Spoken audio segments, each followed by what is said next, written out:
இதாங்க எங்கள் குலதெய்வம். அதை கும்பிட தான் போயிட்டுருக்கோம்.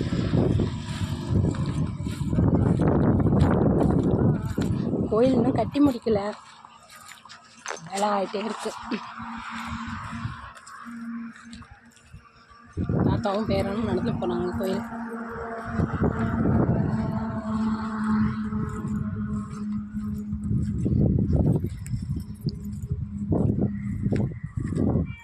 நான் பின்னாடி இப்போ சீக்கிரம் கட்டி முடிச்சிருவாங்க. ஏற்கனவே ரொம்ப வருஷமாக கட்டாமே கிடக்கு. என்ன காரணம்னு தெரியல.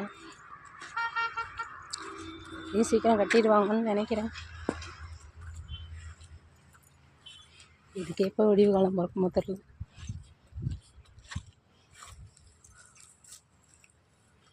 நீங்கள் இது மாதிரி உங்கள் குலதெய்வம் கோயிலுக்கு போயிருந்தேன்.